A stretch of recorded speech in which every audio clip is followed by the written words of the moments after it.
오늘 믿음이 좋다는 것은 무엇인지 함께 말씀을 통해서 은혜 받기를 원합니다. 여러분 성경 일독하고 계시죠? 네, 우리 다 같이 올해 표 뭡니까? 성경을 사랑합니다. 주제 말씀이 시편 119편 97절 말씀이었는데 여러분 암송하시나요? 네, 같이 한번 해봅시다. 시작. 내가 주의 법을 어찌 그리 사랑하는지요. 내가 그것을 종일 작은 소리로 읊조리나이다. 네, 못하시는 분이 한 반 정도 되는 것 같아서 그분들을 위해서 자막을 한번 보여주시면 좋겠습니다. 다 같이 시작. 내가 주의 법을 어찌 그리 사랑하는지요. 내가 그것을 종일 작은 소리로 읊조리나이다. 아멘. 여러분, 우리가 성경을 읽는 이유는 우리 장로님 말씀하신 대로, 기도하신 대로 성경은 어떤 책입니까? 첫 번째, 구원의 책. 두 번째는 영적으로 성장하게 하는 책. 세 번째는 인생의 기준이 되는 책이기 때문에 그 책을 읽어요. 근데 우리가 그 책을 읽으면서 어떤 효과가 있습니까?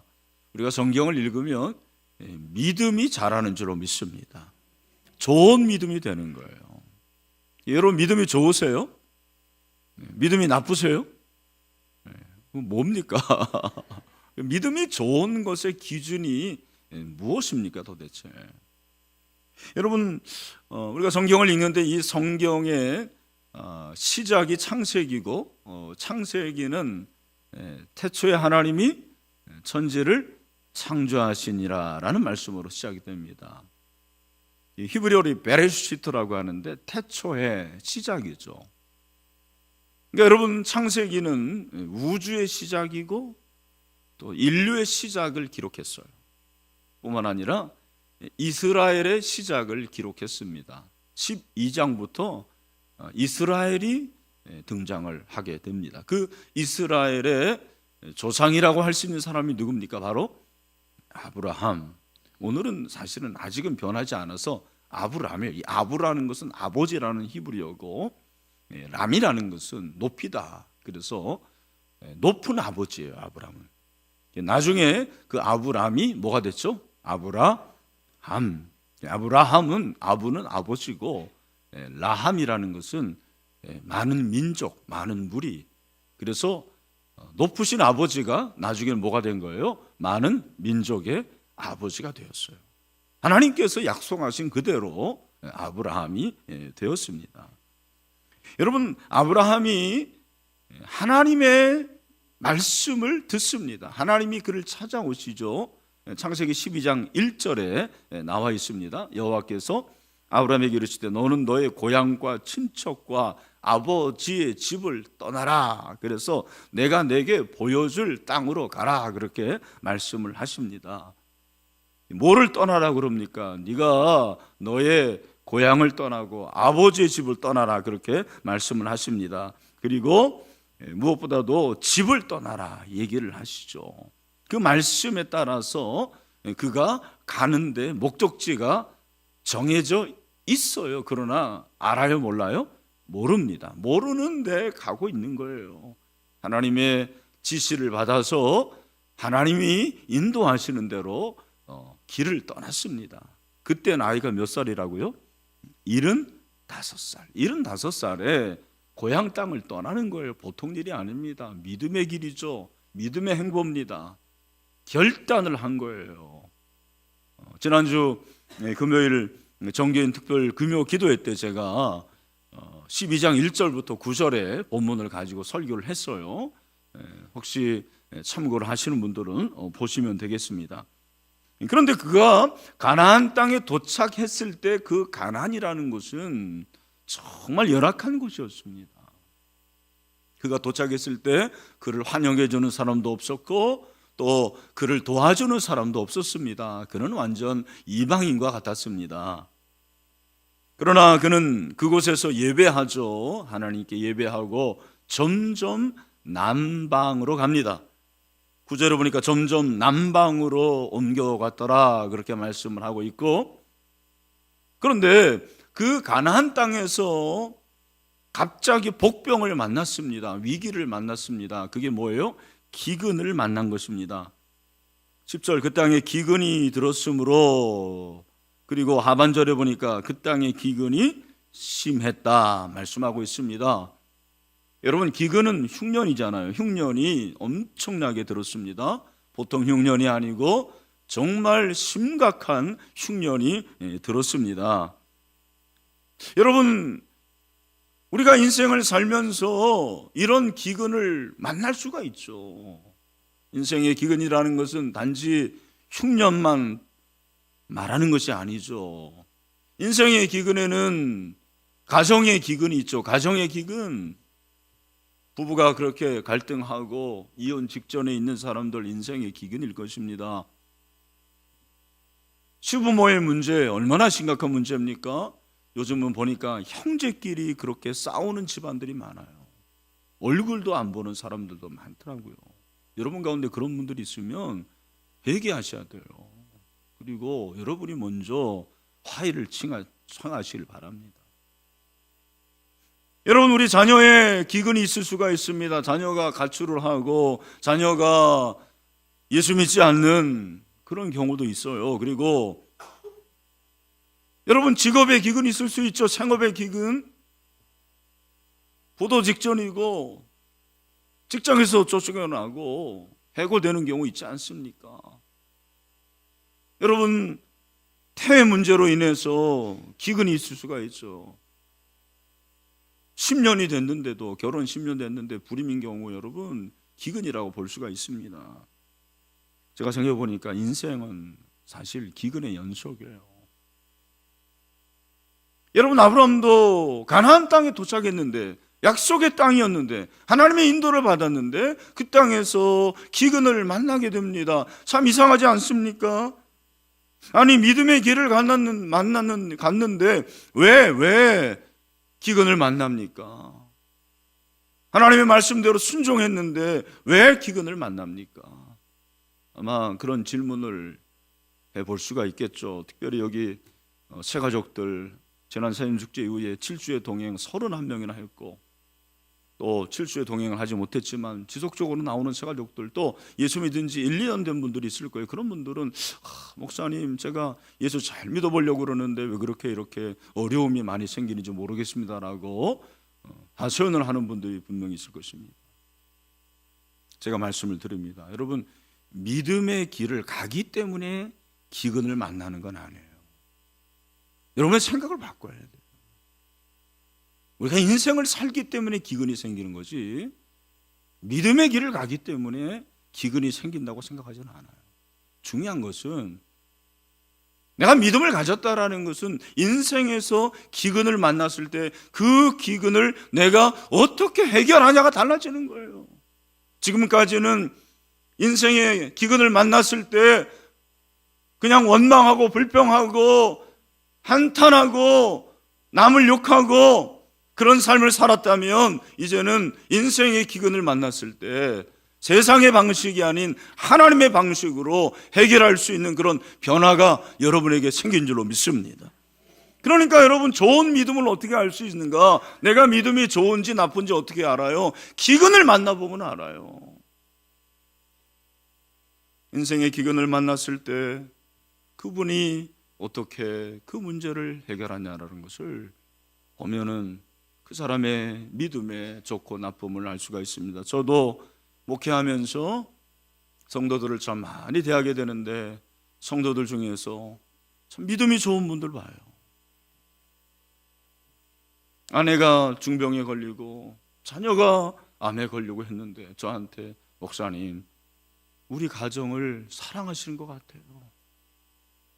이 질병을 통해서 우리 가정을 하나님께서 믿음을 굳건하게 하실 것이라고 저는 믿습니다. 우리 장로님 중에 그런 분이 있더라고요. 40대에 암이 걸렸는데 제가 찾아갔더니, 목사님 감사합니다. 하나님 너무 감사합니다. 내가 이걸 통해서 아픈 사람의 심정을 알게 됐네요. 네, 그런 분이 있더라고요. 정말 생업에 문제가 생겼는데도 하나님이 지금까지 돌봐주셨는데 저 걱정 안 합니다, 목사님. 오히려 목사가 걱정하는 그런 경우도 있습니다. 여러분, 아브라함은 사실 믿음의 길을 떠났습니다. 믿음의 행보를 걸어갑니다. 그러나 아직도 믿음이 약해요. 기근을 만나니까 애굽으로 내려갑니다. 여러분, 애굽으로 내려간 자체가 나쁜 게 아니죠. 그게 잘못이 아닙니다. 애굽으로 내려갈 때 그는 한 번도 하나님과 의논한 적이 없어요. 하나님, 제가 어떻게 해야 되겠습니까? 이렇게 기근을 만났는데 어떻게 하면 좋습니까? 하나님 앞에 나아가고 의논했다라는 기록이 없어요. 아마 그가 진짜 좋은 믿음이었다면 하나님 앞에서 어떻게 이 기근을 극복할 것인지 그렇게 하나님과 의논하고 기도하는 모습을 보였을 것입니다. 그렇습니다. 여러분 기억하십시오. 믿음은 하나님을 내 편으로 끌어들이는 것이 아닙니다. 그건 종교예요. 믿음이라는 것은 내가 하나님 편에 서겠다고 결단하고 하나님의 편에 서서 어려움을 이기는 것이 믿음인 줄로 믿습니다. 우리는 이걸 생각하는 거예요. 어떻게 하면 하나님 편, 하나님의 도움으로 내가 좀 잘 살아볼까? 어떻게 좀 하나님 그 백으로 해가지고 내가 좀 행복하게 살아갈까? 여러분, 그 종교예요. 기독교 신앙은 그렇지 않습니다. 우리가 신앙생활을 한다고 해서 기근이 없어지는 게 아닙니다. 예수 믿는 건 부족이 아니에요. 액땜하는 게 아니라고 말씀드렸어요. 저에게도 기근이 있고 여러분들 기근이 있어요. 그러나 우리가 하나님의 편에 서서 그 하나님의 말씀대로 정말 이 기근을 이길 수 있는 그런 영적인 내성이 필요한 거죠. 그걸 보면 그 사람의 믿음이 좋은 걸 알 수가 있어요. 우리 사랑하는 성도 여러분, 우리 가운데 이런 좋은 믿음이 있게 되기를 주님의 이름으로 축원합니다. 아브라함이 기근에 어떻게 반응합니까? 지금 말씀드린 대로 어디로 내려가요? 애굽으로 내려갑니다. 그런데 또 한 번의 위기가 닥칩니다. 이 위기는 사실은 자기가 자초하는 거예요. 애굽으로 내려가려고 하는데 생각해 보니까 애굽에 그 함족들 까만 사람들 아닙니까? 그리고 호전적일 것 같아요.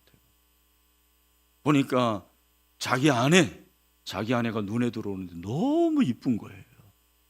이야, 이거 잘못하면은 내 아내 뺏기겠네. 그런 두려움이 엄습을 했어요. 그게 믿음이 없다 보니까 그런 두려움까지 스스로 만들어내는 거죠.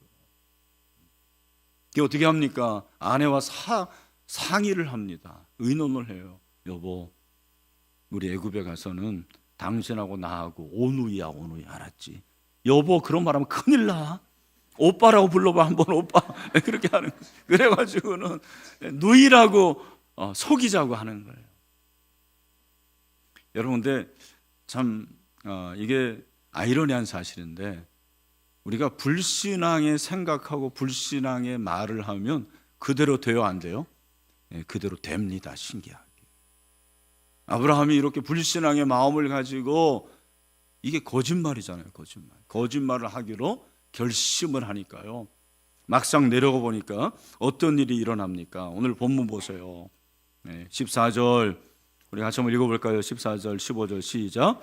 아브라함이 애굽에 이르렀을 때에 애굽 사람들이 그 여인이 심히 아리따움을 보았고 바로의 고관들도 그를 보고 바로 앞에서 칭찬함으로 그 여인을 바로의 궁으로 이끌어들.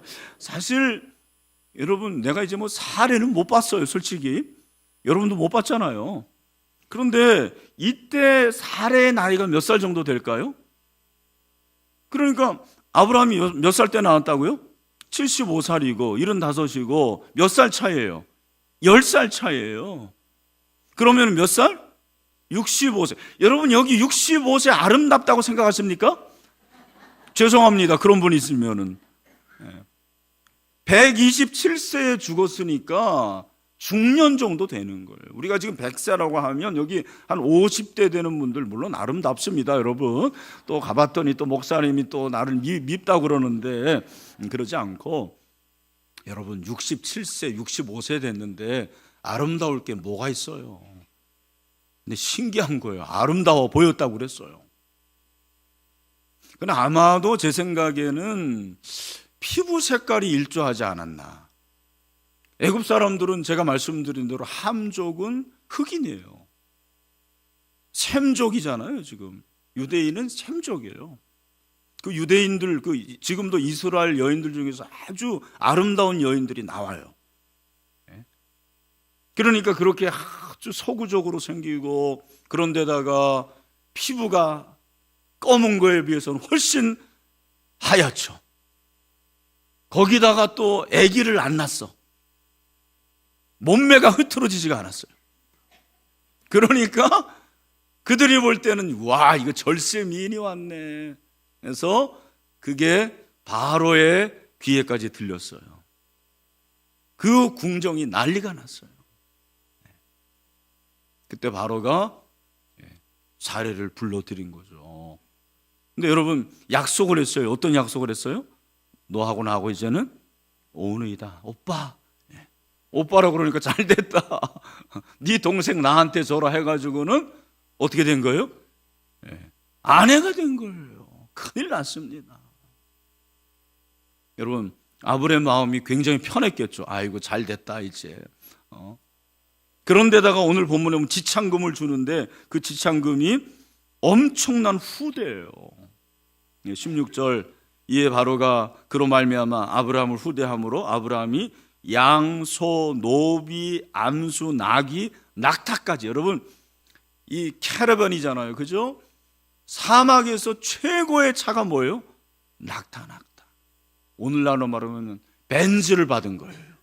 와, 정말 좋겠죠, 여러분 같으면. 웬걸, 집에 가서 혼자 밤을 지새야 되는데 혼자예요. 어떤 생각이 들었겠습니까? 비참했겠죠. 하나님, 이거 뭡니까? 제가 믿음의 길을 갔는데 하나님께서 떠나라고 해서 떠났고, 그렇게 도착했는데 도착하자마자 기근이 있고, 그리고 애굽에 왔는데 또 애굽에 와서는 이제는 하나밖에 없는 아내, 내가 제일 사랑하는 아내까지 뺏겼습니다. 여러분, 아마 아브라함은 하나님 앞에서 울었을 거예요. 그렇게 하나님 앞에 하소연하고 그렇게 외로운 가운데 있었어요. 여러분, 우리 지금 이 광경을 굉장히 흥미롭게 재미있게 보잖아요. 그러나 아브라함에게는 너무너무 큰 두려움이었을 거예요. 그리고 아픔이었을 거예요. 이게 과연 뭔가? 이게 신앙인가? 이게 믿음인가? 근데 여러분이 이 본문에서 보아야 될 것은 하나님이에요. 하나님의 편에서는 어떠할까? 여러분, 아브라함이 위급하다면 하나님은 더 위급했어요. 잘 들어보시길 바랍니다. 왜 그러냐?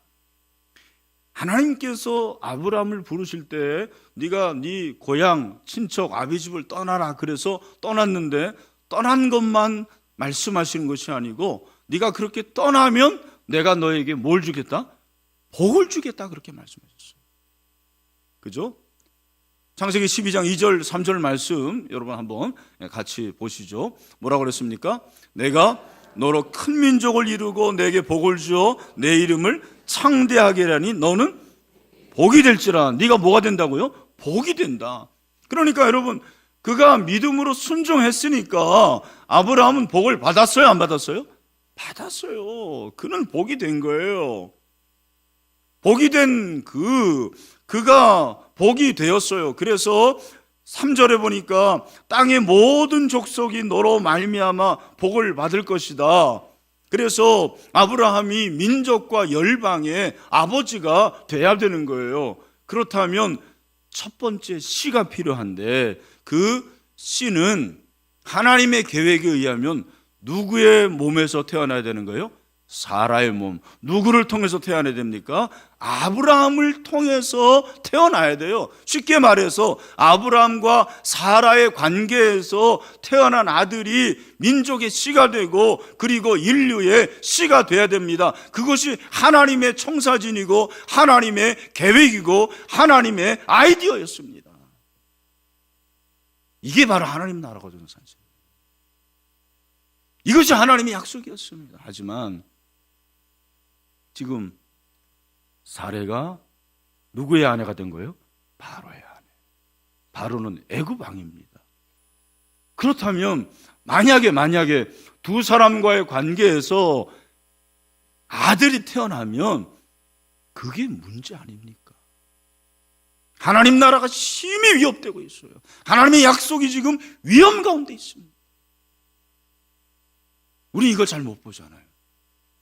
하나님에게는 이모전실. 하나님이 가만히 계실 수가 없어요. 그래서 하나님이 개입하시죠. 어떻게 개입하십니까? 17절 여호와께서 아브라함의 아내 사레의 일로 바로와 그 집에 큰 재앙을 내렸다. 이 큰 재앙이 뭔지 모르겠어요. 그러나 큰 재앙 하나님께서 내리십니다. 그러니까 여러분, 고대에서는 이런 재앙이 들면 원인을 찾고 그 원인을 찾다가 보니까 궁중에 이방 히브리 여인이 들어왔는데 아마 이 여인 때문이 아닌가. 왜 사국 보면 그런 일이 있잖아요. 그죠? 그런 거와 비슷한 거예요. 바로가 아브라함을 다시 부릅니다. 소환을 해가지고 묻습니다. 너 도대체 누구냐? 네 나이 몇 살이냐? 뭐 하러 왔냐? 그러면서 아브라함에게 책망을 하는 거예요. 아브라함이 그때 이제 이실직고를 했겠죠. 사실은 제 아내입니다. 뭐 그러면서 무서워가지고 그랬습니다. 예. 책망을 하는 거예요. 아, 진작 시끄러우면 아니라고 그러죠. 그럼 내가 안 뺐을 텐데. 너 왜 그런 일 했냐? 책망을 해요. 저는 여기서 두 가지를 발견합니다. 하나는 여러분, 하나님의 사람이 믿음으로 하지 않으니까 엉뚱한 사람들이 재앙을 받아요. 그죠? 믿지 않는 사람들이 재앙을 받아요. 참, 여러분, 이런 일들이 역사상 얼마든지 있습니다. 우리나라가 6.25 사변, 물론 6.25 사변이 누구 때문이냐, 뭐 김일성 때문이냐, 스탈린 때문이냐, 여러 가지 원인이 있겠지만 저는 한 가지 보는 게 뭐냐면 6.25 사변은 한국교회 때문이에요. 그 당시 한국교회가 얼마나 타락했는지 모릅니다. 한국교회가 교단끼리 서로 분열하고 그리고 만나기만 하면 쌈박질하고, 여러분, 한국교회가 제대로 역할을 못하니까 하나님께서 6.25 전쟁을 일으켰다고, 이건 제 생각뿐만 아니라 기독교 사학자들이 말하는 거예요. 여러분, 기억하십시오. 내가 잘못하면 엉뚱한 사람이 재앙을 받을 수가 있는 것입니다. 여러분, 저와 여러분이 믿음으로 쓸 수 있게 되기를 축원합니다. 또 하나 뭡니까? 우리가 하나님의 사람으로서 믿음으로 살지 않으면 믿지 않는 자에게 오히려 뭐를 받는 거예요? 책망을 받아요. 너 왜 그러냐? 너 왜 이렇게 잘못하고 있냐? 여러분, 오늘 한국교회가 그런 거 아니에요? 우리가 잘못하니까 세상으로도 책망을 받습니다. 한국교회가 얼마나 질책을 받습니까? 우리는 세상을 욕해서는 안 돼요. 세상 사람들을 비난해서는 안 됩니다. 내 자신을 봐야 됩니다. 우리 자신을 봐야 됩니다. 여러분, 저와 여러분이 회개하게 되기를 소원합니다. 회개해야 돼요. 여러분, 용서만 빌지 말고 회개하시길 바랍니다. 우린 자꾸 하나님께 용서해달래요. 그러면서 회개 안 해요. 여러분, 용서를 받으려면 회개해야 되죠. 회개하는 자에게 용서를 주십니다. 여러분, 저와 여러분이 회개할 수 있게 되기를 축원합니다. 그렇게 하나님께서 개입하셔서 바로가 이 사실을 알고요, 다시 아내를 되돌려 줍니다. 그런데 여러분 보면은 지참금까지 다 줘요. 나 같으면 너 그거 가져와. 그렇게 할 것 같은데 바로가 큰 사람이에요. 참, 여러분, 예수 믿는 사람 중에서 큰 사람들 많아요. 그러나 믿지 않는 사람들이 더 많습니다. 참, 여러분, 어떻게 보면은 째째한 사람들이 다 교회 안에 있어요. 여러분, 째째한 사람들이에요. 진짜예요. 얼마나 째째한지 그냥. 진짜 작은 사람들 많습니다. 편협하고 소갈머리가 진짜 그냥 제 얘기예요, 제 얘기. 이게 참 율법을 아는 게 문제예요. 율법을 아는 게. 율법은 사실 그게 아닌데 율법으로 다른 사람 정죄하고 비난하고 비판하고 그러면서 자기는 하지도 않고. 여러분, 사실 오늘 본문이 해피엔딩으로 끝났어요. 그러나 이 사건이 아브라함에게 주는 메시지는 선명했다고 생각을 합니다. 저는 두 가지 메시지가 있다고 생각해요. 첫 번째, 이 사건을 통해서 아브라함이 깨달은 것은 하나님의 통치를 깨달았습니다. 그런데 하나님은 가나안만 통치하시는 분이 아니고 애굽도 통치하시는 하나님을 깨달았습니다. 놀라운 깨달음이에요. 하나님이 가나안에만 계시는 게 아니구나. 이 이방의 땅, 세속의 땅, 가나안 밖의 땅인데 이 땅에도 하나님이 계시고 하나님이 다스리시는구나, 하나님이 통치하시는구나, 하나님이 역사하시니까 바로 왕도 속수무책이고 바로 왕도 무능하구나, 하나님이 능력의 하나님이고 전능의 하나님, 엘로힘의 하나님이라는 것을 그는 믿었습니다. 여러분, 하나님은 우리 교회 안에만 계시는 하나님이 아니십니다. 하나님은 교회 밖에 이 세상을 통치하시는 전능의 하나님이십니다. 그 하나님을 믿습니다. 그 하나님을 의지합니다. 하나님은 세상을 통치하십니다. 또 한 가지 그가 깨닫는 것은 하나님의 사람은 세상의 방식이 아니라 하나님의 방식으로 위기를 극복해야 함을 그는 깨닫게 되었습니다. 이게 참 중요한 거예요. 여러분, 애굽은 항상 성경에서는 세상을 의미해요. 애굽 그러면 세상이에요. 세상은 이질적인 장소입니다. 세상은 타락한 곳입니다. 세상은 하나님이 없는 곳이에요. 여러분, 애굽에는 풍요한 곡식이 있었습니다. 여러분이 배웠잖아요. 삼각주. 그래서 잘 보시면 팔레스타인은 비가 안 와서 가뭄일 때가 많은데 애굽은 이집트죠. 이집트는 그런 때가 없어요. 늘 물이 풍부했어요. 그 말은 곡식이 풍성했다라는 거예요. 여러분, 바로 그 세상에서 위기를 만났을 때 아브라함은 거짓말합니다. 여러분, 거짓말이 세상의 방식이에요. 이 세상을 보십시오. 거짓말이 난무합니다. 사단이 거짓의 압입니다. 여러분, 거짓말 잘하는 사람들, 사단적인 게 내 안에 있는 거예요. 거짓말하지 마세요. 하나님의 사람은 세상의 방식이 아니고 거짓이 아닌 하나님의 방식은 무엇입니까? 진실함으로 승부해야 됩니다. 그걸 그는 배웠을 거예요. 아무리 생명의 위협이 있지만 그 생명의 위협을 세상의 방식이 아닌 하나님의 방식으로 이겨야 된다는 것을 그는 알았어요. 여러분, 아브라함이 복이 됐다라는 말은, 물론 복은 하나님이 주시는 물질적, 영적 풍성함이 복이에요. 여러분, 기억할 것은 그가 복이 됐다는 것은 그가 세상의 기준이 되었다라는 그런 거예요. 아브라함이 세상의 기준이 된 사람이 되었습니다. 아브라함은 세상의 위협에서 하나의 기준이 되어야만 했습니다. 그러나 그렇게 하지 못했습니다. 믿음으로 대하지 못했어요. 진실로 그는 승부하지 못했습니다. 거짓으로 승부했습니다. 여러분, 믿음이 좋다는 것이 무엇일까요? 믿음이 좋다는 것은 교회 안에서만 믿음으로 사는 게 아니에요. 세상에서 믿음으로 살아야 돼요. 여러분, 세상에서 믿음으로 산다는 것은 세상의 방식이 아닌 하나님의 방식, 진실로 승부해야 될 줄로 믿습니다.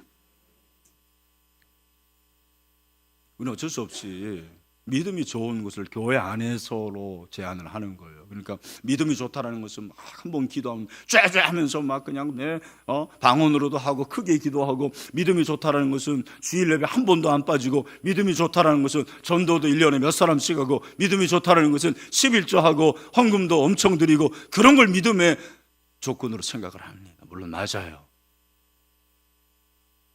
그러나 여러분, 저는 그렇게 생각합니다. 진짜 믿음이 좋은 것은 그 사람이 집에서 어떻게 해야 되는지를 봐야 돼요. 가정에서 어떻게 사는가, 직장에서 어떻게 생활하는가, 이웃에서 어떻게 생활하는 것을 봐야 돼요. 다시 말해서 진짜 믿음이 좋은 것은 그 사람의 삶에서 나타나는 거죠. 세상에도 나타나는 거예요. 여러분, 저는 우리 신일교회 성도들이 여러분의 삶에서, 가정에서, 직장에서, 사업장에서, 이웃에서 하나님의 방식, 진실로 살아갈 수 있게 되기를 주님의 이름으로 축원합니다. 제 묘교회에 제 후배 중에 하나가 유치부 교사를 하고 또 봉사를 열심히 했어요. 율동을 얼마나 잘하는지 진짜 형제였어요. 키도 조그만데 난 그렇게 율동을 잘하는 남자를 처음 봤어요. 근데 제가 나중에 알고 보니까, 듣고 보니까 이 후배가 사기꾼이 된 거예요. 네. 교회에서 그냥 친구들한테 돈 빌려달라고 그래가지고, 여러분 교회에서 돈 빌려달라고 하지 마시길 바랍니다. 그리고 빌려주는 사람들은 그냥 줘야 돼. 이 친구가 그렇게 해가지고는 돈을 다 남의 거를, 그래가지고 나중에 사기꾼이 된 거예요. 제가 깜짝 놀랐어요. 이럴 수가 있구나, 이럴 수가 있구나. 오늘날 예수 믿는 사람들이 세상에서 제대로 해야 되는데 제대로 못하는 거예요. 얼마나 하나님이 실망하시겠습니까? 제가 어렸을 때 그런 얘기 가끔 목사님한테 들었거든요. 새벽기도 끝나고는 기도 많이 하시는 분이 나가자마자 흥 하면서 코 풀고, 그 다음에 그 시골이니까 그랬지만 과수원 지나가다가 아침거리 해가지고 호박 하나 따가지고 집에 가서 해먹고, 그런 얘기 들었어요. 여러분, 우리는 그런 사회, 농경 사회는 안 해요. 그러나 여러분, 우리 가운데서 직장생활 하면서 거짓말하고 거짓으로 행하고 부정으로 하고, 그리고 다른 사람 늘 뒤에서 뒷담화치고 똑같이 그렇게 살아가는 사람들이 많아요. 우리 신일교회 교인 중에 그런 분이 없기를 바랍니다. 진실로 승부하시기를 바랍니다. 세상에 없는 것으로 승부해야 됩니다. 세상에 없는 것이 바로 저는 진실함으로 생각해요. 여러분, 이 세상에도 윤리가 있고 이 세상에도 도덕이 있습니다. 그러나 진실함은 없어요. 이 진실함이라는 것은 하나님이 우리와 함께 하실 때 진실함이 있습니다. 하나님의 말씀대로 따라갈 때 그것이 진실인 줄 믿습니다. 우리의 믿음은 연약한 거예요. 우리의 믿음은 넘어질 때도 많습니다. 우리의 믿음은 깨어질 때도 있습니다. 그러나 신실하신 하나님은 우리가 진실하게 살아갈 때 저와 여러분을 인도하시는 신실하신 하나님인 줄로 믿습니다. 그래서 저는 그런 생각을 해요. 저와 여러분은 개인 신일교회 교인 한 사람이 아니고, 저와 여러분은 한 사람 한 사람이 하나님 나라의 국가 대표 선수입니다. 아멘. 우리 옆에 있는 분들 그렇게 한번 얘기해 주죠. 당신 하나님 나라 국가 대표 선수야. 네. 네. 여러분 정말 믿으십니까? 여러분, 예수 믿는 사람이 제일 범하기 쉬운 죄가 무슨 죄인지 아십니까? 그리스도인 사칭하는 죄예요. 나 예수 믿어, 나 교회 다녀, 그러면서 그리스도인답게 살지 못하는 것이 가장 큰 죄 같아요. 저도 그런 죄를 범할 때가 있고 여러분도 그런 죄를 범할 때가 있어요. 근데 여러분, 우리가 회개하고 다시 진실함으로 믿음으로 설 수 있는 2019년이 되기를 주님의 이름으로 축원합니다. 말씀을 맺습니다. 믿음이 좋은 게 뭐냐? 믿음이 좋은 것은 인생의 기근을 만났을 때 내가 믿음으로 그 고난을 이기는 것이 믿음이 좋은 것입니다. 믿음이 좋은 것은 교회 안에서만 믿으면 좋은 척 하지 말고 세상에서 하나님 나라의 방식, 진실함으로 승부하는 것이 믿음이 좋은 거예요. 그런 저와 여러분이 되시기를 주님의 이름으로 축원합니다. 축원합니다.